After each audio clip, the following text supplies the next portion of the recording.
Dekad ini, dekad anda adalah tema sambutan Hari Belia tahun ini. Tema yang mengangkat peranan dan penglibatan anak muda dalam pembangunan negara. Dan kami di Esrawani juga ambil bahagian melalui cabaran Youth Takeover. Ruang ini kami kongsi untuk para belia sama-sama menyampaikan berita. Dan untuk berita seterusnya, anda akan bersama Izzah Nazri. Beliau Ketua Pelajar Sekolah, Exco Ekonomi dan Keusahawanan Angkatan Belia MFLS. Ini merupakan sebahagian usaha kami mengiktiraf penglibatan belia. Kerana dekad ini, dekad anda. Teruskan, Nuriza. Baik, terima kasih Hakim Rahman. Anda bersama saya, Izzah Nazri. Kita mulakan dengan laporan yang pertama.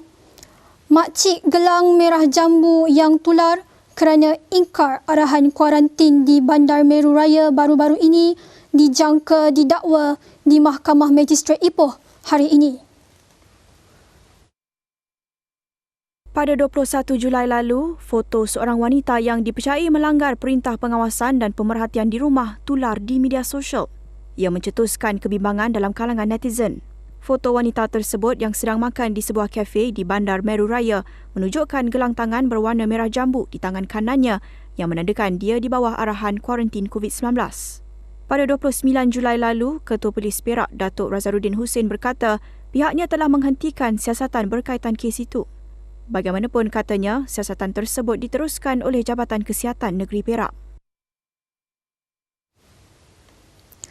Penduduk yang terlibat dalam kawasan Perintah Kawalan Pergerakan diperketat bersasar secara pentadbiran.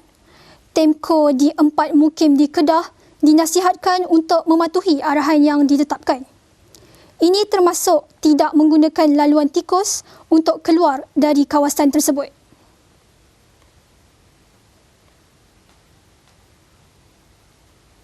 Menurut Ketua Polis Padang Terap, Deputi Superintendent Mulkiaman Manzar, ini bagi mengelakkan risiko yang lebih tinggi terhadap penduduk di luar kawasan terbabit. Ia selepas tindakan diambil terhadap sepasang suami isteri warga emas yang menanggalkan gelang merah jambu sebelum meloloskan diri melalui jalan tikus di Kampung Ulu, Padang Sanai. Di mana dua individu ini telah dikesan telah keluar daripada kawasan Temko untuk ke kawasan lain lah.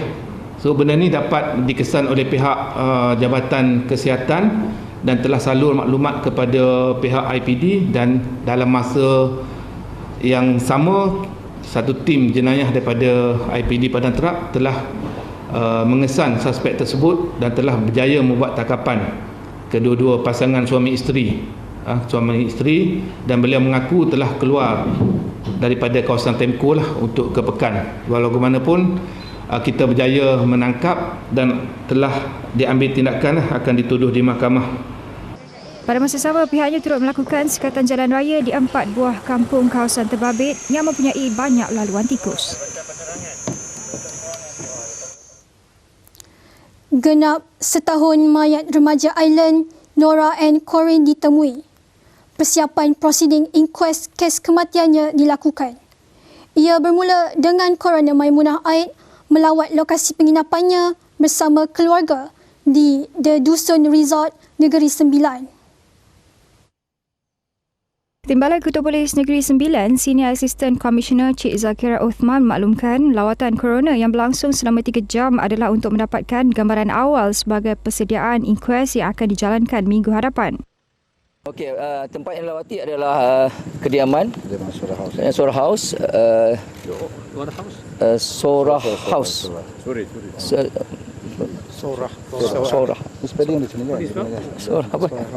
Ada tu Sora House. Ada tu tempat mayat ditemui dan juga sekitarnya.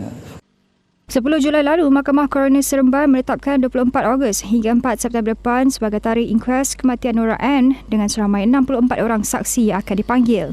Nora Ann yang berusia 15 tahun ketika itu bersama keluarganya tiba di Malaysia untuk bercuti selama 2 minggu dan mula menginap di sebuah resort di Seremban pada 3 Ogos 2019. Namun, keesokannya, dia dilaporkan hilang pada awal pagi sebelum mayatnya ditemui pada 13 Ogos 2019. Laporan awal bersiasat mendapati kematiannya tidak mempunyai unsur jenayah dan disahkan mati akibat kebocoran usus yang berpunca kerana tidak makan untuk tempoh lama dan tekanan yang berpanjangan. Aspek keselamatan dan kebersihan perlu sentiasa dititik beratkan oleh semua pihak sepanjang kempen bagi pilihan raya kecil PRK Slim. Biarpun prosedur operasi standard SOP yang ditetapkan Suruhanjaya Pilihan Raya SPR dilihat komprehensif, langkah berjaga-jaga masih perlu diambil bagi memastikan risiko jangkitan dan penularan COVID-19 dapat diminimumkan. Pakar epidemiologi Profesor Datuk Dr. Awang Bulkibah Awang Mahmud berkata, sebagai contoh kempen yang dilakukan dari rumah ke rumah masih perlu diberi perhatian dan pemantauan.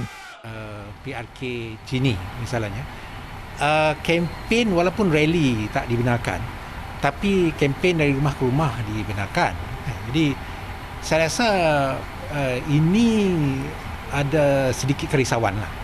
Iaitu bukan saja orang tu mungkin menular virus tersebut, sebab mereka akan memberi kertas juga, jadi mereka bagi pamphlet dan sebagainya. Tambah Dr. Awang Bulkibah, bagi proses pengundian, peluasan undi pos dan pelanjutan masa mengundi adalah antara perkara yang boleh difikirkan untuk diaplikasikan. Kalau sekiranya misalnya dirasakan sukar untuk semua pengundi keluar membuang undi pada menjelang 5 petang, maka boleh dilanjutkan masa pengundian tu sehingga malam. Kalau tak silap saya, di Singapura pun ada pengundian yang dilanjutkan. PRK Don Slim akan berlangsung 29 Ogos ini susulan kematian Ahli Dewan Undangan Negeri ADUN Datuk Muhammad Husairi Abdul Talib pada 15 Julai lalu.